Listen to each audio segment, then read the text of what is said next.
Hi, this is Rajesh Sharma. So ఇవాళ అంతా కొద్దిగా హెక్టిక్గా ఉండింది. సో ఈవినింగ్ దాకా వీడియో రికార్డ్ చేయడం కుదరలేదు. దానికి తోడు చూస్తున్నాం కదా, గత 2-3 రోజులుగా ముసురు అసలు వదలట్లేదు. సో ఓవరాల్గా ఒక రియల్ ఎస్టేట్కి సంబంధించి ఒక ఇంట్రెస్టింగ్ అండ్ ఒక గుడ్ న్యూస్తో నేను ఈ వీడియో చేస్తున్నాను. ప్లీజ్ వీడియో మొత్తం చూడండి అండ్ చివరిలో వీడియోని లైక్ చేయడమా, షేర్ చేయడమా మర్చిపోకండి. థ్యాంక్స్ చెప్పడం కూడా మర్చిపోకండి.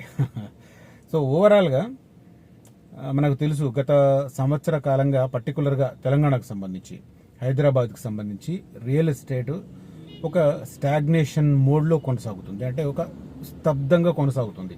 ఎప్పుడైతే పోయిన సంవత్సరం సేమ్ ఇదే టైం, సెప్టెంబర్ టైంలో ఎలక్షన్ మూడ్ క్రియేట్ అవుతూ వచ్చిందో అప్పటి నుంచి రియల్ ఎస్టేట్కి సంబంధించి క్రమక్రమంగా ట్రాన్సాక్షన్స్ తగ్గడం, లావాదేవీలు తగ్గడంతో దాని ఇంపాక్ట్ రియల్ ఎస్టేట్ రంగం మీద ఉండడం, ఇవన్నీ మనకు కనిపించినాయి. కొన్ని పెద్ద సంస్థలు యాజ్ యూజువల్గా డిజిటల్ మోడ్లో మార్కెటింగ్ చేసుకునేవి, తర్వాత నివాసానికి సంబంధించి పర్టికులర్గా ఫ్లాట్లకు సంబంధించి కొంత కంటిన్యూ అయిన పరిస్థితి. కానీ ఓపెన్ ప్లాట్ వెంచర్స్ కావచ్చు, అదే రకంగా రియల్ ఎస్టేట్కి సంబంధించిన మిగతా ఇష్యూస్ కావచ్చు, అవి మాత్రం ఆల్మోస్ట్ స్తబ్దంగానే కొనసాగుతున్నాయి. ఆల్మోస్ట్ 1 year అవుతున్న పరిస్థితి. అయితే మధ్యలో కొంత ఫ్లెక్సిబిలిటీ, ఎప్పుడైతే అసెంబ్లీ ఎన్నికలు పూర్తయినాయో, డిసెంబర్లో కొత్త ప్రభుత్వం ఏర్పడింది. డిసెంబర్ 7వ తేదీన రేవంత్ రెడ్డి గారు ముఖ్యమంత్రిగా పదవి బాధ్యతలు చేపట్టిండ్రు. ఆ తర్వాత ఆయన చేపట్టిన తర్వాత రియల్ ఎస్టేట్ రంగానికి బూస్ట్ ఇచ్చే రకంగా ఏమన్నా ప్రకటిస్తారా అంటే ఆయన నెగటివ్ ప్రకటన చేశారు. ఏంది, ఫార్మా సిటీని, ఏదైతే ఆగ్నేయ హైదరాబాద్లో, సౌత్ ఈస్ట్ హైదరాబాద్లో ఒక ప్రధానమైన రియల్ ఎస్టేట్ బూమ్కు కారణమవుతుంది అనుకున్న ఫార్మా సిటీని ఆయన స్క్రాప్ చేస్తున్నట్టుగా ప్రకటించారు. కాకపోతే స్క్రాప్ చేస్తున్నట్టుగా ప్రకటించిన వార్త హైలైట్ అయింది. దాని ఇంపాక్ట్ రియల్ ఎస్టేట్ మీద నెగిటివ్గా పడింది. కానీ ఆయన అది చెబుతూనే ఫార్మాసిటీ కోసం ఏదైతే సేకరించిన 13,972 ఎకరాలు ఉన్నాయో వాటిని ఒక్క ఫార్మాసిటీకే కాకుండా ఇతరత్రా ఇండస్ట్రీస్ కూడా కేటాయిస్తాం, హార్డ్వేర్ అండ్ సాఫ్ట్వేర్ కంపెనీలకు కేటాయిస్తాం, ముఖ్యంగా ఆర్టిఫిషియల్ ఇంటెలిజెన్స్ ఒక సిటీని నిర్మిస్తాం, అదే రకంగా ఫార్మాసిటీ కోసం కొంత భాగాన్ని కూడా కొంత కేటాయిస్తామంటే మొత్తం 13,900 ఎకరాలు కాకుండా దాంట్లో ఒక 1,500, 1,600, 1,800 ఎకరాలు ఫార్మాసిటీకి మెడికల్ హబ్ మీద కేటాయిస్తామన్నారు.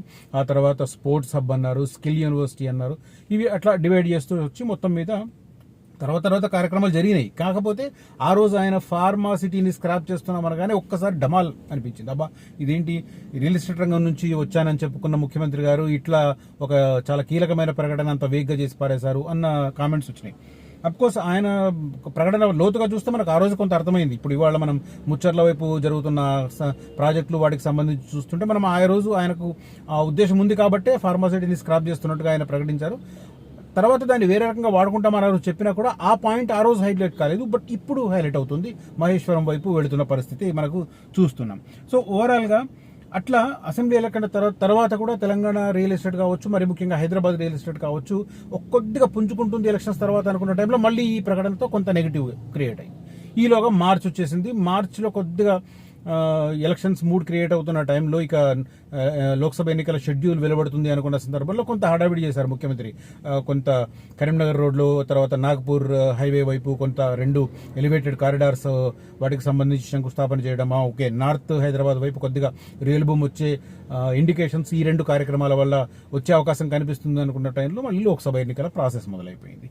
ఆ తర్వాత ఎప్పటికీ జూన్ మొదటి వారంలో లోక్సభ ఎన్నికల ప్రకటన వచ్చిన తర్వాత, రిజల్ట్స్ వచ్చేసిన తర్వాత అప్పటి నుంచి పూర్తిగా రియల్ ఎస్టేట్కి సంబంధించి ఏమైనా డెవలప్మెంట్స్ ఉంటాయా అన్న చర్చలు కొనసాగుతున్న పరిస్థితి. కొద్దిగా పుంజుకుంటుంది అనుకున్న టైంలో ఆయన మహేశ్వరం వైపు ఒక పెద్ద ఒక ఫ్యూచర్ సిటీని అనౌన్స్ చేయడం, దానికి సంబంధించి జూలై 2nd వీక్ నుంచి దానికి సంబంధించిన ప్రాసెస్ స్టెప్ బై స్టెప్ అట్లా పెరుగుకుంటూ వచ్చింది. మనకు జూలై 2nd వీక్, 3rd వీక్లో అసెంబ్లీ వేదికగా ఈ ఫ్యూచర్ సిటీకి సంబంధించిన ప్రకటన చేయడం, ముచ్చర్ల, మీర్ ఖాన్పేట్, బేగరికంచ, కందుకూరు, అదే రకంగా కడతాల్, మహేశ్వరం, ఇవన్నీ ఒక ఫ్యూచర్ సిటీకి దోహదపడే కార్యక్రమాలు. ఎందుకంటే ఆల్రెడీ ప్రభుత్వం చేతిలో దాదాపు 14,000 ఎకరాలు ఫార్మాసిటీ రూపంలో సేకరించినవి ఉన్నాయి.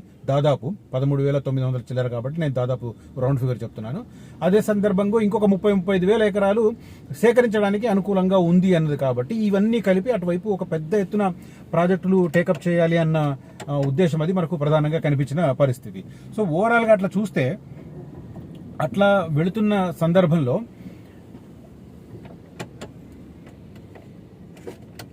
అట్లా వెళ్తున్న సందర్భంలో ఎన్నికలు అయిపోయినాయి, ఇవన్నీ కార్యక్రమాలు పూర్తయినాయి అయిన తర్వాత ఈ ప్రకటన వీటికి సంబంధించి చూస్తూ వచ్చాం. సో ఓవరాల్ గా అటువైపు వెళ్తుంది ఇండికేషన్ మనకు కనిపించింది. బట్ ఇప్పుడు లేటెస్ట్ గుడ్ న్యూస్ ఏంటంటే అసెంబ్లీ ఎన్నికలు, లోక్సభ ఎన్నికలు అయిపోయిన తర్వాత నెక్స్ట్ ఏంటి అంటే స్థానిక సంస్థల ఎన్నికలు కూడా వస్తే మరి దాని ఇంపాక్ట్ కూడా రియల్ ఎస్టేట్ మీద ఎట్లా ఉంటుంది, ఇది కూడా చాలా మంది ఆందోళన చెందుతున్న పరిస్థితి. అఫ్ కోర్స్ స్థానిక సంస్థల ఎన్నికల కారణంగా విధానపరంగా నిర్ణయాలే మారవు కాబట్టి ఆ యాంగిల్లో రియల్ ఎస్టేట్ మీద నెగిటివ్ ఉండకపోవచ్చు. కానీ ఎన్నికల కోడ్ అందుబాటులో ఉన్నప్పుడు మళ్ళీ ఇదే సందర్భం ఏమొస్తుంది, మళ్ళీ ఇదే ఇష్యూ వస్తుంది.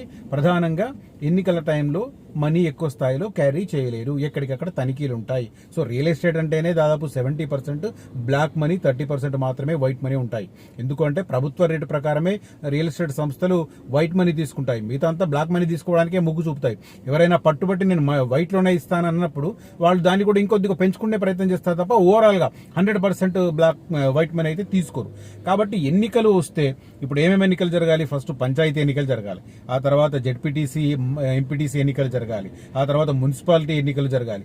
ఇన్ని జరుగుతున్న సందర్భంలో అక్కడక్కడ మళ్ళీ నగర కార్పొరేషన్లు ఉంటాయి, ఇది మున్సిపల్ కార్పొరేషన్స్, వాటికి సంబంధించిన ఎన్నికలు జరగాలి. సో ఇవన్నీ జరుగుతున్న క్రమంలో మళ్ళీ ఎన్నికలు కూడా అమల్లో ఉండడం, మనీ క్యారీ చేయడానికి ఇబ్బందికరమైన పరిస్థితులు ఉండడం. సో ఇదేందిరా బాబు, రియల్ ఎస్టేట్ మళ్ళీ ఇంకనైనా పుంజుకుంటుందా, మళ్ళీ ఎన్నికల బెడదేందిరా బాబు అని చెప్పి రియల్ ఎస్టేట్ సంస్థలు, అదే రకంగా ఇన్వెస్టర్లు చాలా మంది కొంత ఆవేదన చెందుతున్న పరిస్థితి. ఈ నేపథ్యంలో ఇప్పుడు లేటెస్ట్ అప్డేట్ ప్రకారం చూస్తూ ఉంటే స్థానిక సంస్థల ఎన్నికలు తెలంగాణలో 2025 ఫస్ట్ క్వార్టర్ వరకు జరిగే అవకాశాలు లేవు. అంటే ఇది ఇప్పుడు మనం 2024 సెప్టెంబర్లో ఉన్నాం, అంటే ఇంకో 4 నెలలు 2025కి వెళ్తాం.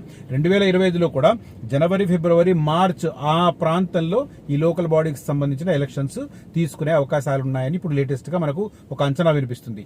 దీనికి కారణాలు కూడా మనకు కనిపిస్తున్నాయి. ఎందుకంటే మన అసెంబ్లీ ఎన్నికల్లో కావచ్చు, ఆ తర్వాత లోక్సభ ఎన్నికల్లో కావచ్చు, కాంగ్రెస్ పార్టీ చాలా హామీలు చేసింది. అఫ్ కోర్స్ కొన్ని నిలబెట్టుకుంటున్నారు. ఇప్పుడు రుణమాఫీకి ఉంది, రుణమాఫీకి సంబంధించి అధికార పార్టీ క్లెయిమ్ చేసుకుంటుంది రుణం నిలబెట్టుకున్నట్టు. కానీ గ్రౌండ్ లెవెల్లో చూస్తే చాలా చోట్ల నిరసన కార్యక్రమాలు కనబడుతున్నాయి. ఎందుకంటే చాలా మందికి రకరకాల కారణాలతో, కొంతమందికి రేషన్ కార్డు లేదనో, కొంతమందికి ఇంకో ఆధార్లు సబ్మిట్ చేయలేదనో, లేకపోతే ఇతరత్ర కారణాల వల్ల చాలా మందికి ఈ రుణమాఫీ కాని పరిస్థితి, అది కొంత అసంతృప్తి ఉన్న పరిస్థితి. ఆ నేపథ్యంలో దాని ఇంపాక్ట్ ఉంటుంది. అదే రకంగా రైతు బంధు గతంలో ఉండేది, ఇప్పుడు రైతు భరోసా పేరిట ఎకరానికి 15,000 ఇస్తామన్నారు, మరి ఇప్పుడు అది ఇవ్వలేదు. మరి ఆ విషయంలో కూడా రైతాంగంలో కొంత అసంతృప్తి ఉన్న పరిస్థితి. ఈ రెండింటితో పాటు ఆసరా పెన్షన్లు కావచ్చు, ఇతరత్ర చాలా కార్యక్రమాలను అనౌన్స్ చేశారు, కానీ గ్రౌండ్ లెవెల్లో లేవు, ఇంప్లిమెంట్ కాలేదు. ఈ రకంగా ఇప్పుడే స్థానిక సంస్థల ఎన్నికలకు వెళ్తే అది విపక్షాలకు అనుకూలమైన అంశంగా మారి ప్రభుత్వానికి, అధికార పక్షానికి ఒక నెగిటివ్ గా మారే అవకాశం ఉంది. కాబట్టి ఇప్పుడప్పుడే స్థానిక సంస్థల ఎన్నికలు వద్దు అని ప్రభుత్వం అనుకుంటున్నట్టుగా మనకు ఇండికేషన్స్, ఇన్సైడ్ ఇన్ఫర్మేషన్ వస్తుంది. కాబట్టి ఈ 3-4 నెలలు అంటే జనవరి వరకు ఎన్నికల ప్రస్థానం లేదు. కాబట్టి ఇప్పుడెప్పుడే ఇక పుంజుకుంటున్న రియల్ ఎస్టేట్ కు సంబంధించి కొన్ని ప్రభుత్వపరమైన విధాన నిర్ణయాలు కూడా అనుకూలంగా ఉన్నాయి. కాబట్టి ఈ వచ్చే 4-5 నెలలు రియల్ ఎస్టేట్ కు సంబంధించి ఒక బూమ్ క్రియేట్ అయ్యే అవకాశాలు అయితే స్పష్టంగా కనిపిస్తున్నాయి.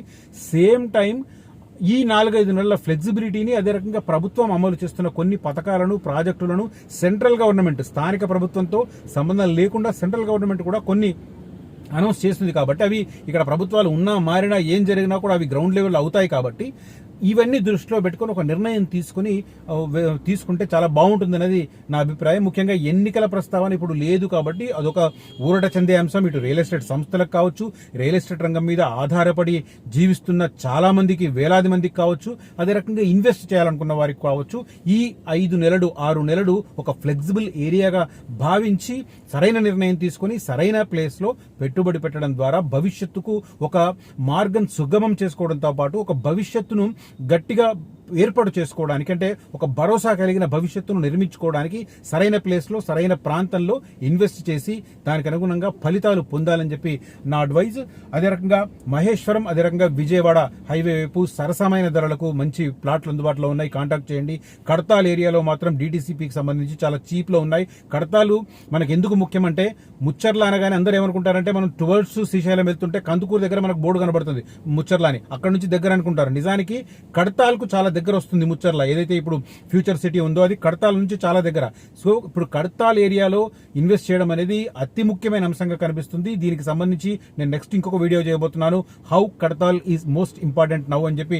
నా నెక్స్ట్ వీడియో ఆర్ తర్వాత వీడియో అదే ఉంటుంది. దానికి సంబంధించి ఇంకొద్దిగా గ్రౌండ్ లెవెల్లో స్టడీ చేసిన తర్వాత నేను ఆ వీడియో చేయబోతున్నాను. 1-2 days లో దానికి సంబంధించి డీటెయిల్డ్ రిపోర్ట్తో వస్తాను. ముచ్చర్ల ఫ్యూచర్ సిటీతో ఏ ప్రాంతం మీద ఎక్కువ ప్రభావం ఉంటుంది, ఎక్కడ రైట్ ప్లేస్ అని చెప్పి నేను దాంట్లో విశదీకరించే ప్రయత్నం చేస్తాను. ఓవరాల్ గా ఇది నాకు లేటెస్ట్ అప్డేట్స్ వచ్చిన నేపథ్యంలో ఈ వీడియో చేస్తున్నాను. If you like this information and this presentation and this video, please do like this video and share this video among your WhatsApp circles and encourage me like that. And at the same time share పక్కన ఉన్న thanks button నొక్కండి, నన్ను encourage చేయండి. అది ఉడతా సహాయం కిందనే ఉంటుంది, కాకపోతే అది ఎంకరేజింగ్ గా ఉంటుంది. నేను ఇంతకు ముందు వీడియోలో కూడా ఎక్స్ప్లెయిన్ చేశాను.